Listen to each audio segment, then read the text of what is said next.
Thank you, ladies and gentlemen, and welcome to Body Language. Tonight you're going to learn some things about yourself that you probably never ever considered. You'll learn some things about your friends, your relatives, your co-workers, your neighbours, and even your boss that you never ever knew existed. Things you might have seen over the years but never knew what they meant. And we're going to show you some ways that you can work out what somebody's really thinking regardless of what they say to you, as we look into this world of body language, this world of silent command. So I guess the first question should be, what's your body language like? Did you notice how many people had their arms crossed when the cameras and lights went on? Let's have a look around. How many people have got their arms crossed right now? You know, when I first walked in and the lights went on, most people thought, what's going to happen? Is he going to ask me a question? Is he likely to get me up there for a demonstration? This is what we call a negative defensive gesture. Now, most body language is so ingrained that most people can't unlearn it. Let me show you what I mean. Can I ask everybody to cross your arms? Now, 7 out of 10 Australians cross left over right. Have a look at yours. Now, so ingrained is body language, you know it's practically impossible for you to unlearn that gesture. Try now to cross your arms around the other way. See how you go. Most people can't even uncross them the other way.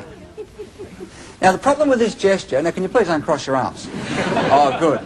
The problem with this gesture is that the research shows that if I'm speaking with you and I cross my arms, that my receptiveness to what you're saying goes down by up to 40%. And that most of the statements that I will make to you will be negative. So does that mean then, the girl at the bus stop at the introduction who had her arms crossed, does that mean she was negative? What do you think? No, she was cold because she was standing in a cold situation. One of the biggest mistakes that people make with body language is to try and take one gesture and try and put a meaning on it. Now, body language is like any language. There's words, sentences, phrases, and punctuation. You've got to take a series of words to get a full understanding as to what each individual word means. And with body language, it's the same. We've got to take what we call clusters of gestures, so that when you see them happen, they'll come in such a predictable sequence that you'll get a feeling that the person may not be telling you the truth. For example, if you ask me a question, as I respond to your question, I begin to rub my nose. What do you think that could mean? Well, it could mean I'm telling lies. Anything else? Itchy nose. What else? I could be stalling for time, yes. Anything else? No, I haven't got a cold. No. If I had a cold, it'd look like this under the wrist. What you said correctly is that one gesture can mean perhaps a dozen different things, just like one word can mean many different things. It could mean that I'm telling you a lie when it's put into a cluster. For example, if somebody's telling a lie, this is one of the gestures that they will use. Other gestures include, if I'm going to tell you a big lie, there's a good chance I'll rub my eye and look at the ground. For example, sounds like a great idea to me, John. You can certainly count on my support. Another gesture that I might use, if I'm telling you a lie and I suddenly think that you suspect that as you found me out, here's one of the gestures you'll see. For example, I posted that check on Thursday.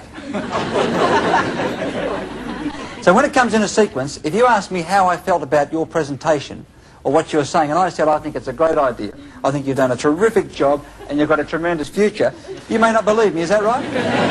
Okay. The question that people ask a lot is, what is the origin of body language? Where does it come from? Well, it comes from a number of different sources. For example, we cross our arms because it's basic body protection. It protects our heart and lungs area. There are gestures such as this one here that we call the OK gesture. Now, this has its origin in an American presidential campaign in the 1820s. And OK was the initials of the candidate. And he started a trend that said you're OK with OK. Now, he didn't win, but that initial has stuck with us, and today in this country we use that for O. This gesture here means what to you?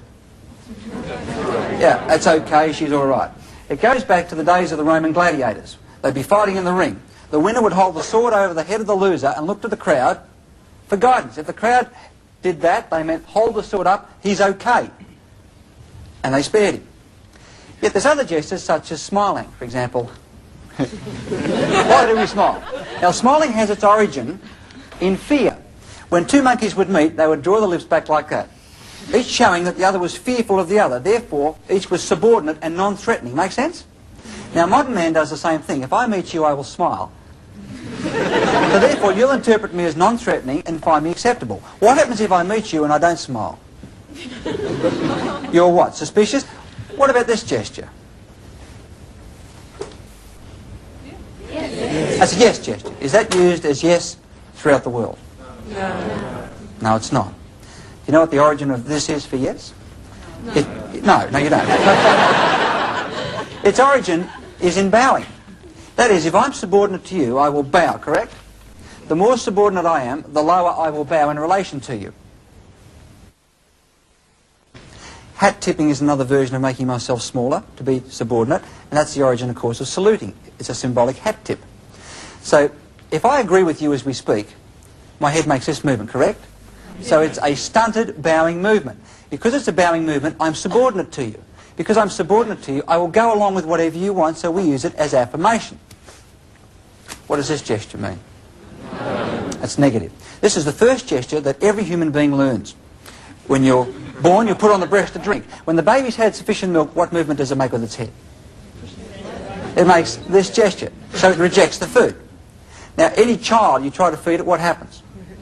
Look at the screen, we'll see what happened to baby Paul. And his mum trying to feed him. He doesn't want to know. So very quickly, we all learn that shaking our head from side to side is no. Let me give you the words and tone of voice that match those gestures. What's your name, sir? Peter. Peter. Let's say, for example, that I like what Peter said, and I agree. Which way does my head move if I like him? And I agree. Up and down, without even thinking. It looks like this. Peter, yes, I think that's a tremendous idea. You're on the right track, and you can count on my support. The gesture confirmed the tone of voice and the words. Is this correct? Yes. If I didn't like Peter, didn't like what he had to say, which way would my head go without even thinking? Peter, I mean, you've got to be kidding. I mean, there is no way that that's going to get off the ground. I will not help you. Now, in real life, it doesn't happen that way. You know why? Because when I was a kid, I was taught not to tell lies on one hand. On the other hand, I was taught to be a prolific liar when Mum taught me to be polite. Polite means tell lies. Now, I haven't got the heart to tell Peter I don't like what he's presenting because he's my friend, or he's my boss, or he's my neighbour, he's my uncle. So I better be polite. Here's how it looks if I try to be polite and cover up. Peter, I think that's a great idea. It's got tremendous potential. It really has. You can certainly count on my support. Now, it only looks funny because we've looked at the two most basic elements of movement. We analysed their backgrounds. I gave you the words and tone of voice that matched. Now you're noticing that the gesture is completely contradicting the words. Now, fellas, how many times have you been at a party and you've said to a lady something really cool like, how about coming up to my place for a cup of coffee? And she said, I'm not like that at all.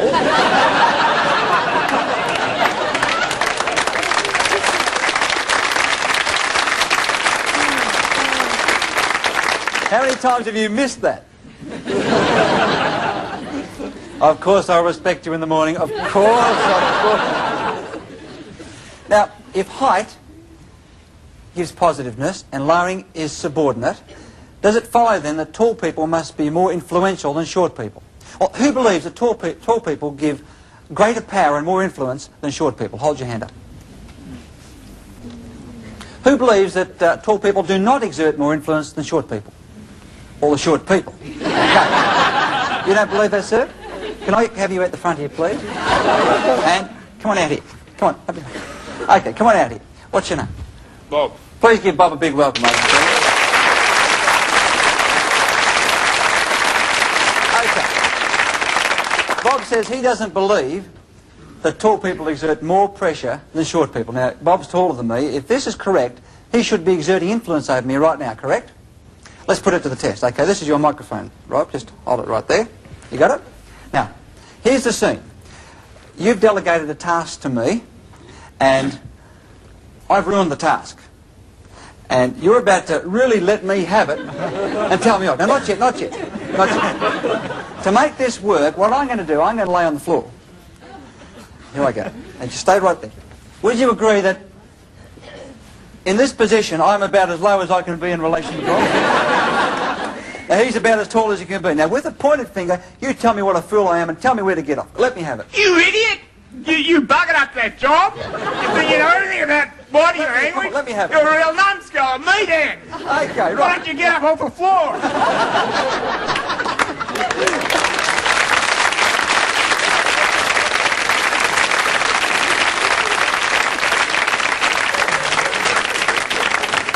Now, he had no difficulty in telling me off. He had the maximum height advantage, and I was at the minimum. Now, would you agree that he could do that really easily then? Yeah. Okay. Would you mind laying on the floor? You're down there this time. Let's reverse the role and see how he does. Now, Bob is as low as he can be in relation to me, and I have the maximum height advantage. Now, what I want you to do now is to give me the same treatment. Let's see if you can do it. Go. You idiot? Who do you think you are? Come on, give it to me. You know everything about body language, don't you? Give him a big hand, ladies and gentlemen. Come on. Take that. Go and take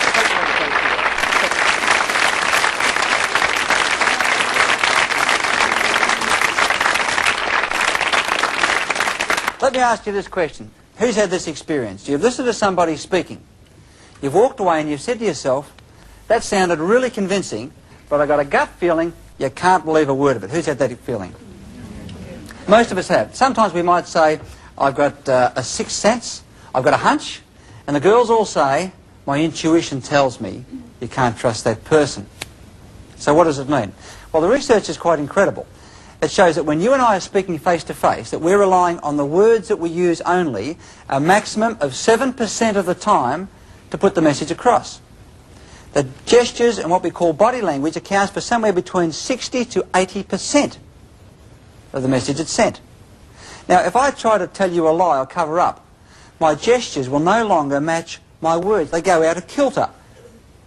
And a perceptive person will pick up that discrepancy and get a hunch or gut feeling, I'm not being honest. Does that make sense to you? Yes. Let's put you to the test. We'll see how perceptive you are.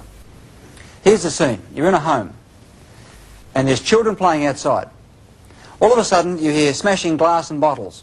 You race outside. Here's one little boy all on his own, head down, hands behind his back. Your question is, did you do that? To which he replies, no, it wasn't me. Question, hold your hand up if you suspect it was him. Aha! Here's another question. Do you then take your course of action based on the gesture or based on the words? Who would act on the gesture? Most of us. So in other words, if a gesture contradicts the words, we'll make our decision on what we see. Is this right? Now this is what perceptive, intuitive people are doing to us all the time, and we're doing it to them. When we're speaking to them, we're watching their gestures, listening to the sounds and words. The moment we see gestures and words that do not compute, we ignore the words and make our decision on what we call our gut level feeling. If you ever known a hunch or gut level feeling about a person, when you're face to face with them, to be wrong, aren't they usually right? Aha. Now the origin of this hand to mouth gesture is quite simple. Child tells a lie, brain instructs the hand, cover the mouth. Stop the words from coming out. Now that same gesture is carried through in adulthood. That's why it's hard to believe somebody who's selling you a second-hand car, for example, who says, it's a great car, it's only done 25,000 kilometres and has a reconditioned motor. You would walk out of there and say, I've got a gut feeling you can't believe what that person's saying, without really knowing why you knew that. Okay, well, what other signs should we look for? What about our palms? What about our hands? If you want to be honest with me and tell me the truth, what gesture will you show at me? Try it. Open palms. Without even thinking, if you're going to be honest, you are programmed to turn your palms towards me. So the first thing to look for, if somebody's telling you the truth, are their palms visible? Because if I tell you the truth, my palms will be turned towards you. If I don't tell you the truth, they'll be out of sight, behind my back, in my pocket. So if I say to you, look, this is the truth, you can believe me, you can believe every word I say. I've always had a healthy respect for you, of course, and this is the truth. Now, there was a contradiction in the middle of a sentence, and this is what happens. We get contradictions and truth in the same sentence. Now, another thing we can do with our palms is to use it as an indicator. For example, if I talk and indicate with my palms up, I'm in a subordinate position. This is what we call a no weapons held position, which goes back 1 million or so years to the caveman era. They'd all hold their palms out so each could see that there are no weapons held in the hand or concealed under the arms. That's why when I speak and hold my hands out like that, you will find me easygoing, relaxing. For example, if I said, now we want everybody on this side of the room to move across here, everybody there to move across there, and you people to come across here, would you feel threatened in any way by that request? No. What about if I changed it and tried this with the same tone of voice and words? I want everybody on this side of the room to move across here. The people on there, I'd like you to move over there. And you people, if you can go back over here. What do you feel I just told you to do it? Who felt an order? Aha. So all I did then was turn my palm from that position to that, and suddenly You felt I was telling you what to do. Is this right? Question, what sort of person are you? Do you talk with your palms up? Do you talk with your palms down? Who are the easiest people to talk with? Palms up. People with their palms down irritate people. Let's try the third method of pointing, what we call finger pointing. Now, what you here on this side, if you can go across and sit over there. You people there, I'd like you to sit right across there. What did you feel then? You better do it or else. It wouldn't matter how much I smiled or how happy I sounded. See, this is what we call a baton gesture. It comes in 3 delicious flavours. We get this one here that's called a baton, with which I'm going to hit your stupid, thick, idiotic head to knock a bit of sense into you. But because I'm his boss, I can't treat him that way. I smile and say, we're going to get on really well, I can see that. It's going to be great. Now, there's a second version that goes this way. Now, this is a problem, because where this is an intimidation signal, this is a danger signal. This is the movement that comes immediately before this. So in fighting, it goes from this to this to this. Let me show you how I can introduce somebody to you. What's your name, please? Kerry. Kerry. Come on out here with me, Kerry. Let's say, in this example, that I was going to introduce Kerry to you. There are 3 ways I can introduce you to you. Watch carefully what I do with my hands and see if you can gauge my attitude towards her. Ladies and gentlemen, this is my wife, Kerry. What do you see? Open palm, perhaps? There is a subordinates relationship between us, and I'm the subordinate one. What about if I said, ladies and gentlemen, this is my lovely wife, Kerry? And she'll do as she's told, right? What about, ladies and gentlemen, this is my lovely wife, Kerry, this lady right here. And as soon as I get her alone, there is one more signal that's worth looking at. In this country, if we think something has low status, that is, it's a bit of a joke, we shake our thumb at it and say, that over there. How about, ladies and gentlemen, let me present Kerry to you. Like, take a look. Thanks, Kerry. Give her a big hand.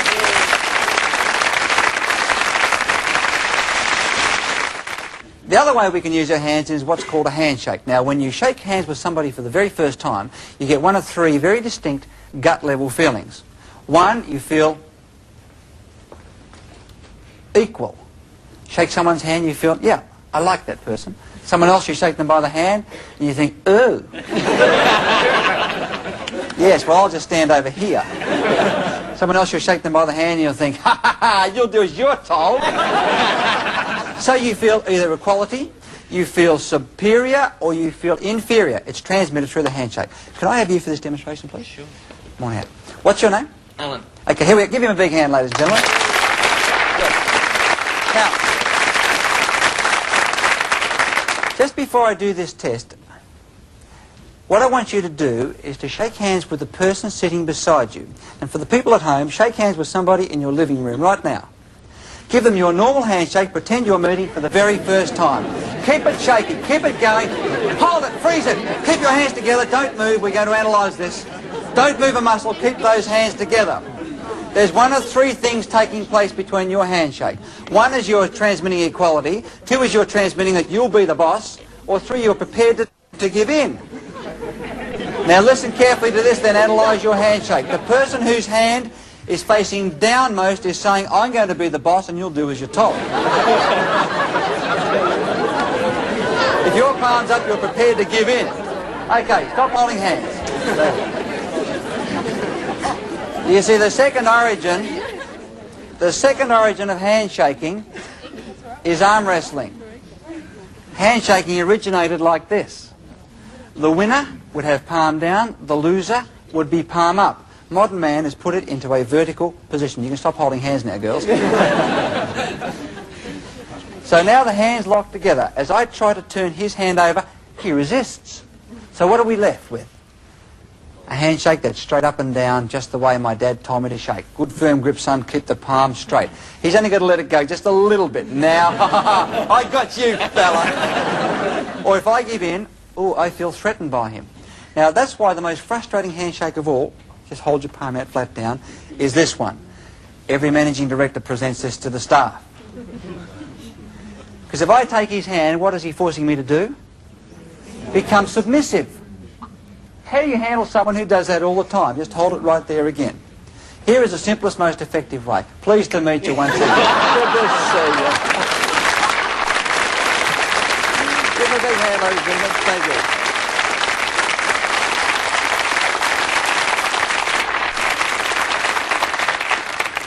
Who do you think are naturally the best people at reading body language? Women. Well, who thinks it's the women?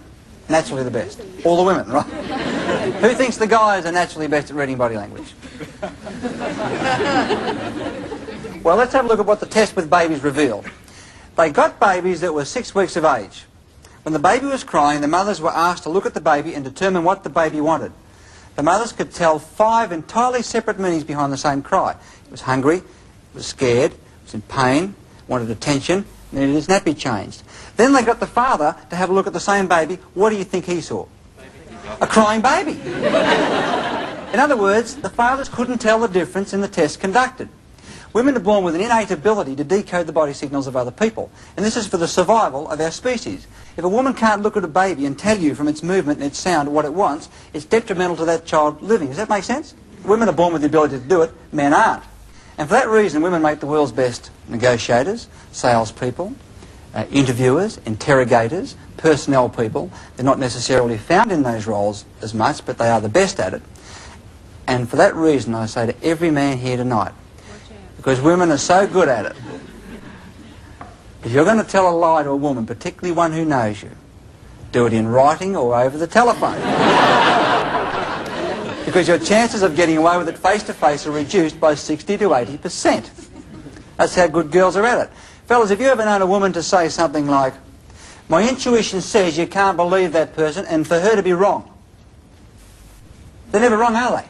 Girls always get it right. Well, let's just put it to the test. Let's ask a couple of the girls here tonight if they've noticed any particular habits or gestures that their men friend have, their boss, boyfriend, or whatever, and we'll see if we can get a meaning behind it. Who's got a gesture? My husband sometimes rubs the back of his neck, like this. Like this? This is what we call a pain in the neck gesture. That is, if somebody gives you a pain in the neck, they're referring to that tingling feeling on the back of the neck that causes you to bring your hand up and satisfy it like this. Does he do it at any particular time? Yes, actually he does. When my mother comes around. Anybody else have a particular gesture that they might have noticed? Yes, at the back. My boss clasps his hands together and he puts them behind his head, and he sort of sits back in his seat when he's talking to me. It really is irritating. Does anybody have a boss who does this at them? This is what we call a superiority gesture. If you like, when I do it, I'm saying, maybe one day you'll be as smart as me if you're lucky. The bosses love to do it at the staff. Sales manager does it at the salesman. Men love to do it at women. Girls, when a man does it at you, is it intimidating? Aha, well, let's put this to the test. What happens if he annoys you like that? When he sits back and does it, you know the best thing to do? Copy it. Now, there's 2 of you doing it. First one who changes is the loser. So after a few minutes, he gets a feeling something's not quite right and changes to this. You wish him all the best as you leave. Anybody else have a fella who's got a habit? It's not a fella, but I have a tendency at times to twirl my hair. Fiddle with your hair like this? Yeah. Every person has isolated, repetitive, out-of-context gestures that show that we're under pressure. For example, cigarette smokers will smoke cigarettes. Somebody might continually scratch their neck, pull their earlobe. John Laws continually taps his nose and twiddles his ear when he's under pressure. Now, usually those gestures show that you're either bored or you're tense. Do you do it at any particular time? I was waiting at the dentist the other day and I did it. Okay, what would that signify? That you're nervous. Now, there's a problem with that gesture. I must add this. This is also a gesture that's used in courtship. That is, if a lady likes a guy, one of the come-on signals she'll give him is this. Now, the problem is, do you find that when you're terribly nervous, men find you irresistible?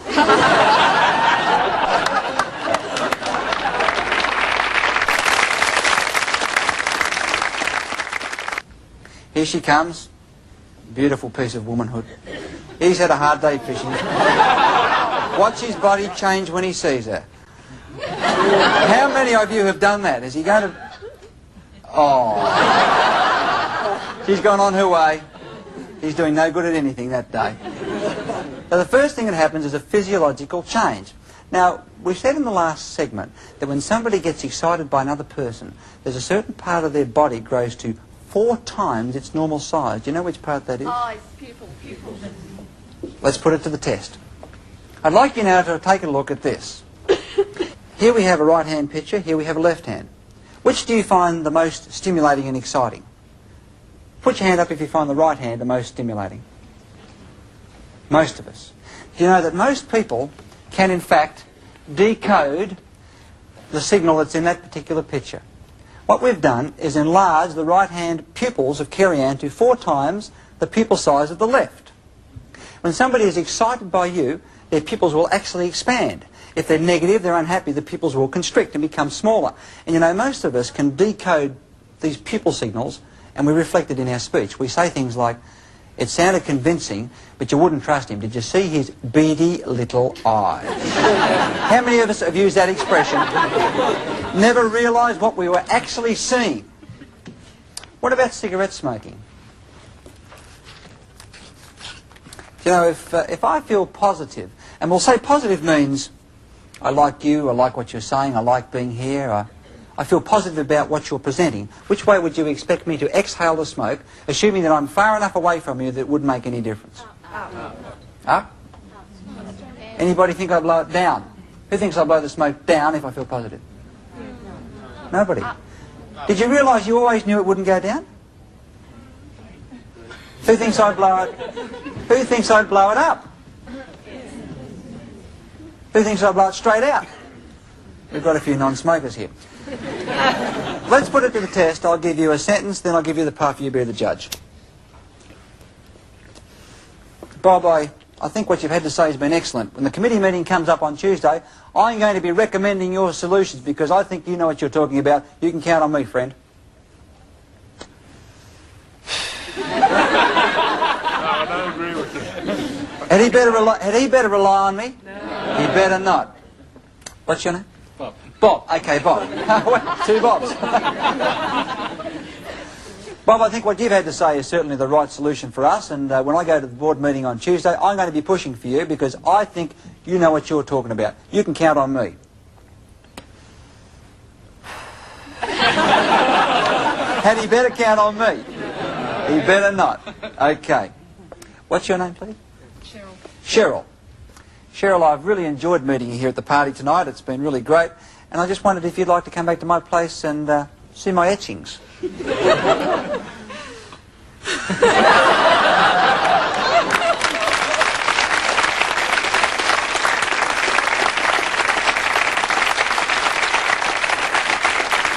Would it be reasonable to say that most of us would assume that people who are continually in the news, like politicians, television interviewers, those whose faces we see continually, royalty, that we would expect them to be confident when they're in front of a crowd? Would that be a reasonable assumption? Yes. Okay, well, let's just have a look at a few and see what their body language shows us. How confident are they? How does their body language give them away? One of the world's best interviewers is a man by the name of Michael Parkinson. Now, Michael Parkinson is renowned for 2 things. What's the most obvious gesture that Michael Parkinson uses? Grabs his ear. When Michael Parkinson has heard enough from the interviewee and he wants to terminate and ask the next question, Michael Parkinson would like to do this. But that's not very nice. It comes out like this. He then looks away at the next question, interrupts with the next question. So it is, I've heard enough. Another one of Michael Parkinson's well-known ones is this one here, where he clenches his fists together. It's a frustration signal showing he's holding back his emotions. He'd like to say how he really feels, but can't. Let's have a look at a clip of some of Michael Parkinson's other well-known gestures. Here we see him in his typical sitting back, soliciting information. He wants the interviewee to talk, covering his mouth so he doesn't speak. Here he's leaning forward, rubbing his hands together, eager and excited, either about what Jill Rand's saying or possibly her legs. I can't be too sure about that. But he's keen. In this next scene, Darren Hinch has got him on the ropes. He's defensive, arms crossed, he doesn't want to know. Look at the angle of their bodies leaning away from each other. It's a very negative situation for Michael Parkinson. Here, he's heard enough, we'll go for a commercial break, he's saying. And in this next one, watch his hands when the madam from the massage parlour describes what will happen to Michael Parkinson when he visits the brothel. Watch those thumbs. Here's how most people remember Bob Hawke. With the finger pushing forward, driving home his point. Now, all of a sudden, overnight, Bob Hawke becomes a contender for the #1 job. And he realises that the pointed finger, the karate chop, and the fist do not match the office of a Prime Minister. And he has to go through a transition to fit that role. Here's the way it looked in his policy speech. He tried the open palms. Come unto me, my brethren. Now, most Australians thought that Bob Hawke looked wrong during his campaign. Would that be a fair statement? He didn't look right because he was using the palms and it doesn't suit him. Today, he's modified that. He's modified the palm gesture and modified the finger gesture. And have a look at the screen now. Here's what we see. He's talking with an interviewer. Now, watch for his hands. Up they come. Using his hands in this position to make the point. See, when you speak like this, you can drive home your point as you would with a finger, but not be intimidating. And he doesn't have to hold his palms out, which doesn't suit him, but he still has an open palm. So he's both credible and drives his point home. And it was a tremendous transition that he went through. Prince Charles, do you think he's confident in front of a crowd? No. Ah. At the start of the show, we said that when people feel uncertain, defensive, they may cross their arms like this. It wouldn't look fitting for Prince Charles to cross his arms like this walking through the crowd, as much as he'd like to. So he has hidden the gesture and disguised it with something else. See if you can spot it. Here he comes inspecting the guard. I want you to watch his right hand and see what he does with it. Feeling confident now, straight for the cufflink on his left arm. Now this is what we call a disguised arm barrier. He'd love to cross his arms, but by bringing the right arm across and playing with the cufflink, he gets that same secure feeling he'd get if we crossed our arms. Now even at the Royal Ball in Sydney, he was seen walking through with the same position. And there it is. Would it be fair if we said that Prince Charles is known as a ladies' man? Would that be a reasonable statement? Yeah. One of the things that makes him a ladies' man is that he uses printing gestures when he's with attractive women. One of these printing gestures is a favourite of many men. And this is it. Adjusting the tie whether it needs it or not. If an attractive lady walked through the door and I saw her, it might go like this. Oh, hello there. Would you like a dance? Let's have a look at Prince Charles and see how he uses it. Here he is in the crowds. Now, he hasn't noticed the attractive curvy blonde with a low-cut dress who's just behind the woman he's talking to. He's more intent on making his point by driving his finger home. Now, see what happens when he sees the blonde with the low-cut dress. Oh, hello there, and how are you?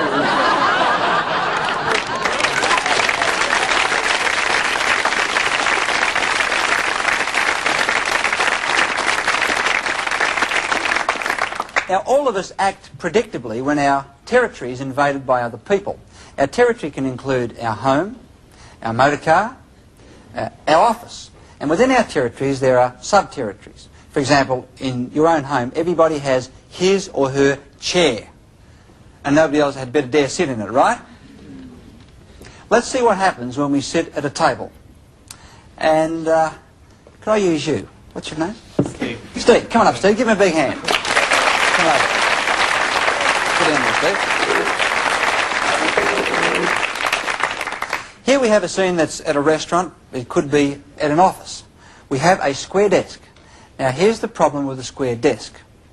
First of all, whenever there are sides on a table, this occurs with a square and rectangular desk, people take sides, which means we take barriers. By me sitting at this desk in this position, I have put myself in a crossed arms position in relation to Steve, and our conversation will generally be negative. Now, the research shows that there's around a 25% greater chance of me persuading Steve if we had a round table than if we have a table with sides, because at a round table there's no what? There's no corners and barriers. Now, the other problem is that when we sit here, we unconsciously divide the table into two halves, his territory and mine. Now, if I try to invade his territory, he won't like it. Now, let's say we're having a business lunch and discussing a business, and I decide I want to rattle him, get him off edge. All I need to do as we discuss business is watch closely. And business has been pretty good, they tell me, Steve. Been all right. I just push the salt shaker across. And I believe you've been doing very well too, the ashtray. And apparently you've been looking forward to getting a rise in the company. And I reckon it's... can you see what happens? He said, oh, right. Give him a big hand. Thanks, Steve.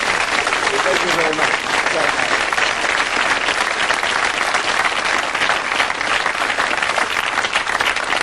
He sits back and crosses his arms. A round table is the way to get people on side and to see your point of view.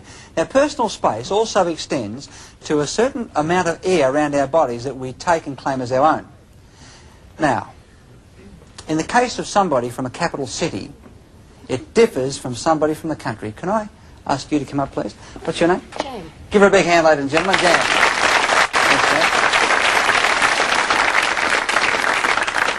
If Jan and I were from a capital city where people are fairly well packed, just come back a little bit closer. There we go. If we were from a capital city, our personal spatial need is around about 18 inches. That is, my territory is 18 inches and so is Jan's, and we will fight to protect each other's territory. What distance apart do you think we would stand when we talk socially? 3 feet. Now, if we come from the country, a rural area where people are used to more space, we have a bigger spatial need. What could it be? It could be 2 feet each, so when we stand apart and talk, we stand at 4 feet. Country people stand further away than city people. Here's the problem. Let's say Jan is from the country. She needs me to stand at 4 feet. How do I feel standing at 4 feet? Yeah, I don't feel too comfortable, so quite unconsciously I'll just step forward to the 3 foot mark where I feel quite comfortable. And that is the result. She goes back. Now, I'm too far away, so I'll just step forward again, and I'll come after her. Now, any country girl will tell you that the city fellas are what? Fast! Yeah! What they're referring to is the city fellow is encroaching into the country girl's space. Because I'm not trying to do a line with Jan, I'm not. All I'm trying to do is to have a conversation. Give her a big hand. Thank you.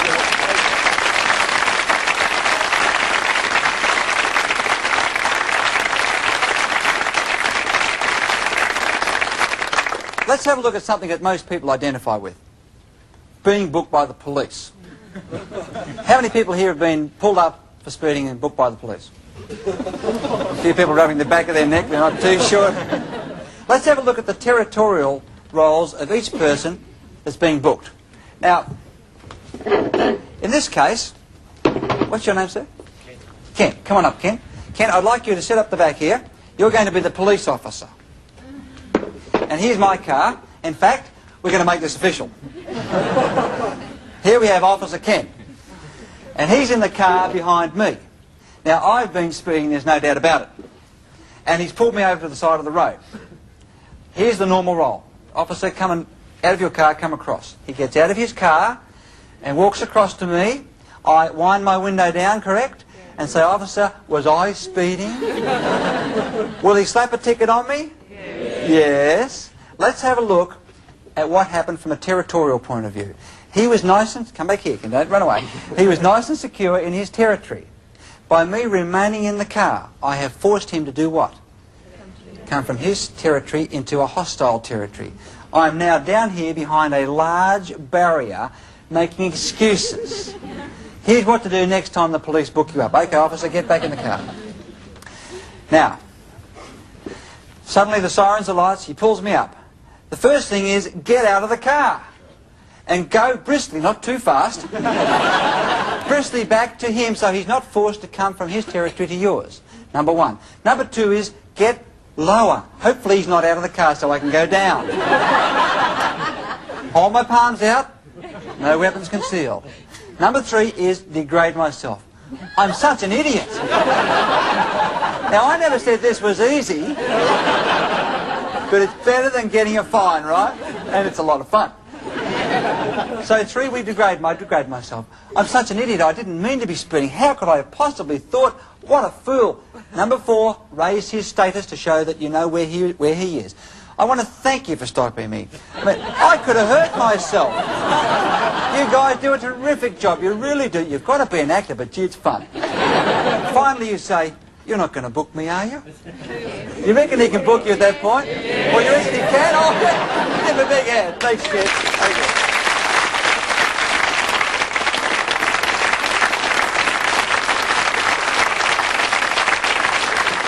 Okay. One of the places where people step into your personal space and you can't do anything about it is an elevator. Now, it also happens in planes, trains, and crowded buses. The problem with being in an elevator is strangers are within your space and you can't do anything about it. Now, there's a set of rules that we must go through when somebody gets into our space. We're in an elevator, okay? First thing is go totally blank.